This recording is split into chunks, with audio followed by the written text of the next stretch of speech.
Hi everyone, my name is Shakti Raj Singh and I'll be sharing my interview experience for MBA program from IIT Kharagpur. First of all, let me tell you some basic details about myself so that you can relate. So, I'm an engineer. I have completed it in electronics and communication engineering, and I was working as a front end developer in one of the MNCs. I worked there for 1.5 years, and now talking about my CAT percentile. So I have secured 93.48 percentile, and sectional percentile was around 97 for quant, the same for reasoning also around 97.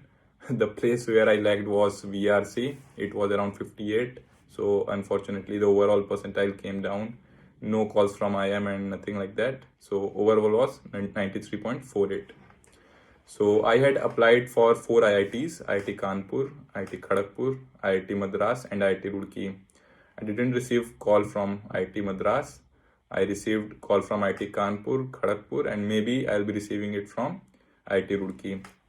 So I'll be also posting a video for my interview experience at IIT Kanpur. So let's get back to the topic, the interview experience for IIT Kharagpur. So the scheduled time was 10:10 a.m. and right now when I'm shooting this video is 11:16 a.m. So the experience is quite fresh, and yeah, so I was waiting in the lobby prior to 5 minutes, and just after 5 minutes I was in the meeting. The meeting was consisting of three panelists, two ma'am and one sir. So ma'am were on the camera, but sir was not on the camera. So the interview began as the ma'am asked me to introduce myself. So I did a formal introduction about myself, the place where I belong, from where I did my schooling and graduation. I also told them about my hobbies and the extracurricular things which I used to do in my institute. So I'm a kind of a sporty person, and I had been playing badminton since a long time. So I just focused those parts in my introduction. Actually, the introduction part plays a vital role in your overall interview. So you'll be focusing on more thing on particular topic, then they'll be driving it towards it. So just based on it, I was focusing on the extracurricular activities. After the formal introduction, the ma'am asked about my work experience, means am I working right now or not. So I told them it's been around 1 year since I left my job, and so she asked me why did you left. So I just honestly told that I didn't left. It was a kind of layoff due to recession period and budgetary issue from the client side. So she asked me what you did after that. So have you not tried to any other companies? So I told, yeah, ma'am, I tried, but unfortunately couldn't convert. So this was all. And then ma'am transferred the interview to sir. Sir asked me about the communication, means I have done my engineering in electronics and communication. So he said that, what do you mean by communication? Tell me in technical terms. So I told him that the transfer of information from sender to receiver is kind of communication thing. In more technical terms, an analog signal is transformed into a digital and it is transferred. Then the digital is again transferred to analog and the overall information is received. So he was satisfied from this answer, and thereafter he asked me about a process called sampling. So easy person can relate to this sampling. So I told, yes sir, sampling is a kind of process of converting analog signal to digital, which is technically wrong. But at that moment I said, but soon after I realized I was saying wrong. So I just corrected myself. I said changing of continuous signal to discrete is known as sampling. So sir asked, actually there are two processes. This is the one of it. What is the second one? So I just honestly replied, sir, I can't recall right now. So he said, have you heard about quantization? So I said, means I have heard, but it's been a long time. So I said, yes, sir, but I can't recall. Means just be honest in your interview. The overall thing is your communication, confidence, honesty, all these things. Knowledge is also a part, but just be honest. So I said, okay. So thereafter, sir asked me to choose either of the topics, either statistics or mathematics for the next process of interview. So I chose the mathematics with a small smile. So Sir just named a famous mathematician. I can't recall the name right now.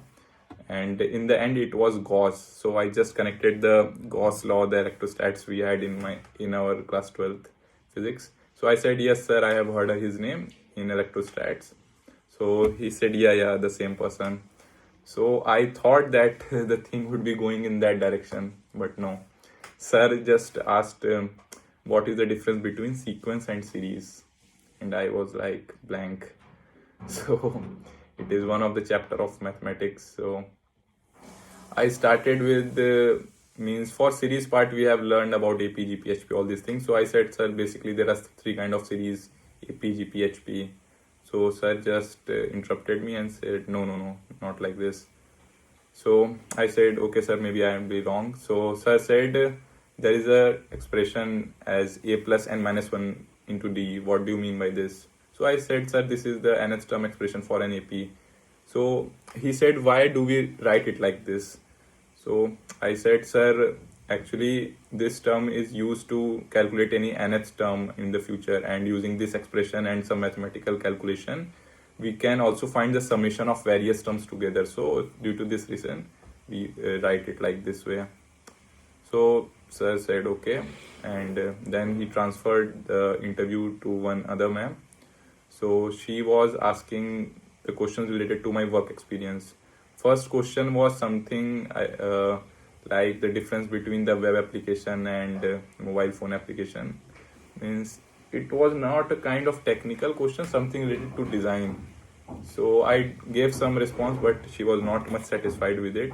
So the next question she asked was, okay, Shakti, how do we optimize a web application? So I said, we used to use the caching part for the data transfer to be smooth and fast. Along with it, the e-commerce site use lazy loading. So these are some technical terms. Maybe the person from front end can relate. So after that, she asked me the difference between ML, AI, and deep learning. So these three are some common terms. Most of engineers have heard about it. So I said, means I was not going to answer just anything like that. So I said, I don't recall what deep learning means. I just told the difference between AI and ML. So thereafter she asked me, you have used ChatGPT? So I said yes. So she asked me what are the ethical practices while using while designing the ChatGPT. So I said, actually there are lots of leaders across the world. So regenerating images of leaders in a wrong way could come under the unethical practice of ChatGPT. So she again rephrased her question that maybe I had asked in a wrong way. I just wanted to know, as a front-end developer, what you can do to implement these ethical practices. So I said, I can put a new tab on the home page and write down all those ethical practices so a person can know that what things to do and what not to do. So she was quite satisfied and she transferred to the third and final panelist in the interview. So ma'am asked, starting from the basic question. So she said that, do you know about developing nation, and what is the difference between developed and developing nation? So I said, means in my mind I was having lots of things that I should answer in the economy ways or infrastructure or what kind of thing. So the point I got is, I said that developing nations are those which are below the per capita income of a fixed number, which I can't recall right now. And developed nation are those which have crossed that number. So US is a kind of developed nation, and our country, China, these are developing nation. So the ma'am asked a counter question that, is it the only thing which we use to consider developed and developing nation?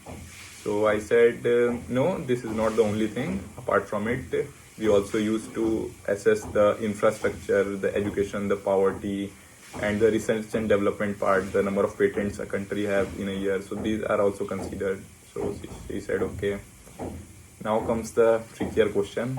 So she asked me to give me 3 examples of developing nations from Europe. So I was blank, means from Europe, developing nation. So only 3 nations which were coming at that moment was Denmark, Sweden, Norway, which might be wrong. So I just said this, and she was like, so then again, I said that, ma'am, in Europe, most of the countries are rich, peaceful. So there are very less countries which comes under developing category.